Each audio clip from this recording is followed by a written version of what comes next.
दिल्ली विधानसभा चुनाव में भाजपा को पूर्ण बहुमत मिला है। अब सबसे बड़ा सवाल यह है कि दिल्ली में मुख्यमंत्री का चेहरा कौन हो सकता है। वैसे तो भारतीय जनता पार्टी अपने मुख्यमंत्री के चेहरों के नामों को लेकर हमेशा से चौंकाती रही है, लेकिन क्या वो दिल्ली में भी ऐसा ही करेगी? कुछ कहा नहीं जा सकता।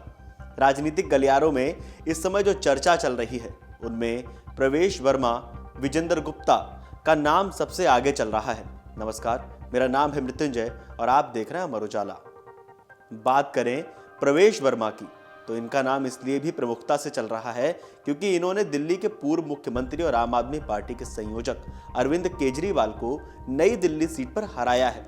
अरविंद केजरीवाल आम आदमी पार्टी के केंद्र बिंदु हैं और उनको मात देने का मतलब सीएम पद के लिए अपनी दावेदारी को पेश करना है। इसके साथ ही प्रवेश वर्मा जाट समुदाय से आते हैं। ऐसे में उनके माध्यम से दिल्ली और हरियाणा के जाट वोटरों को साधने में भारतीय जनता पार्टी को आसानी हो सकती है।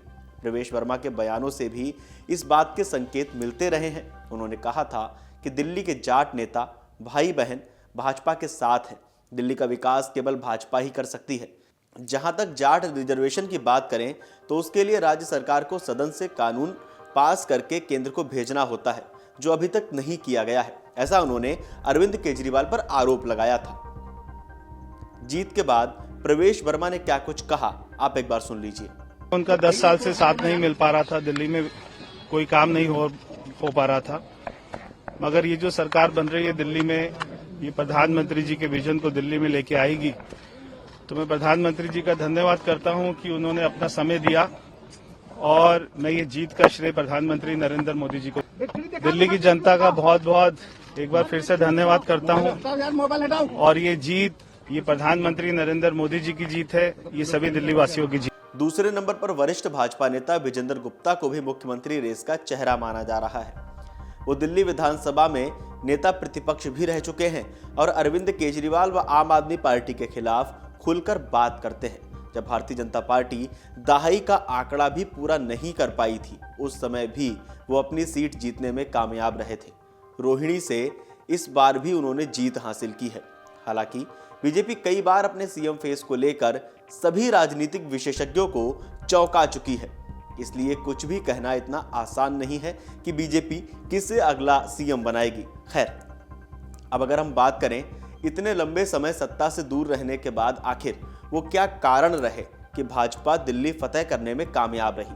बता दें कि इस बार की जीत इसलिए और खास है क्योंकि भाजपा ऐसा प्रदर्शन मोदी लहर में भी नहीं कर पाई थी। लेकिन इस बार वो कारण कौन से रहे जिसने भाजपा के इस इंतजार को खत्म किया और जनता के विश्वास को पाने में कामयाब रही। आम आदमी पार्टी जो खुद को कट्टर ईमानदार कहती थी, उस पर लगा भ्रष्टाचार का कथित दाग उसके लिए हार का सबसे बड़ा कारण बना। भाजपा ने भी आप पर सभी मंचों से जोरदार प्रहार किया। खासतौर पर दिल्ली शराब नीति कथित घोटाले पर भाजपा ने आप पर तीखे वार किए। यहां तक कि इस मामले में न खुद पार्टी मुखिया केजरीवाल को जेल जाना पड़ा, बल्कि सेनापति माने जाने वाले मनीष सिसोदिया से लेकर सत्येंद्र जैन और संजय सिंह तक को जेल हुई।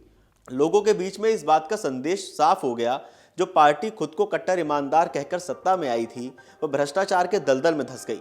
एक अहम तथ्य यह भी है कि भ्रष्टाचार के खिलाफ आंदोलन से निकली अरविंद केजरीवाल की आम आदमी पार्टी को भ्रष्टाचार के बड़े आरोप लगे। केजरीवाल ने हमेशा से वीआईपी कल्चर पर सवाल उठाए, लेकिन इस बार शीश महल को लेकर उन्हीं पर सवाल खड़े हो गए। भाजपा कांग्रेस ने आपको जमकर घेरा। दबाव को भांप कर सितंबर 2024 में केजरीवाल ने मुख्यमंत्री पद से इस्तीफा तक दे दिया। बड़े नेताओं का जेल जाना और अदालती शर्तों से बंधे रहना चुनाव से पहले बड़ा टर्निंग पॉइंट रहा और इसका सीधा फायदा भाजपा को मतदान के तौर पर मिला।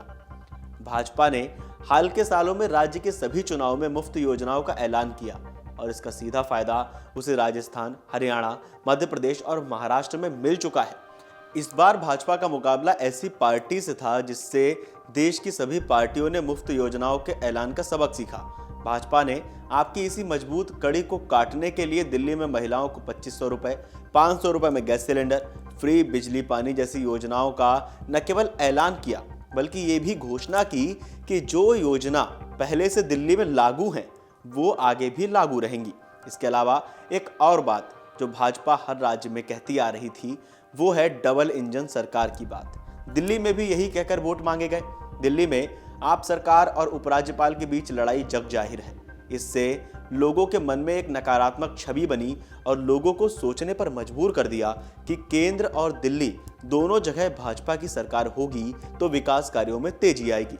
भाजपा केंद्रीय नेतृत्व ने दिल्ली में इस बार लगातार विकास की बात की और दिल्ली की दुर्दशा को सुधारने का ऐलान किया। भाजपा 2014 की रणनीति पर एक बार फिर से पीएम मोदी के चेहरे पर चुनाव को लड़ती दिखी। भाजपा ने हर बार की तरह इस बार भी अपने मुख्यमंत्री पद के चेहरे का ऐलान नहीं किया, जबकि आम आदमी पार्टी लगातार उस पर इस बात का हमला करती रही कि भाजपा की बारात में दूल्हा कौन है।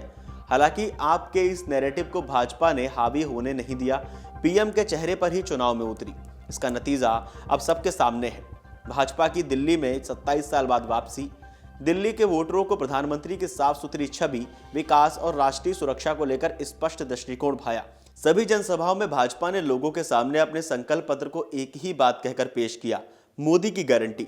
कहीं ना कहीं दिल्ली की जनता को इस नारे पर यकीन हुआ और जो परिणाम अब सबके सामने आए हैं ये उसी का नतीजा भी हो सकते हैं। दिल्ली की सत्ता पर काबिज होने से पहले केजरीवाल और तमाम आप नेता यमुना की सफाई के मुद्दे को उठाते रहे।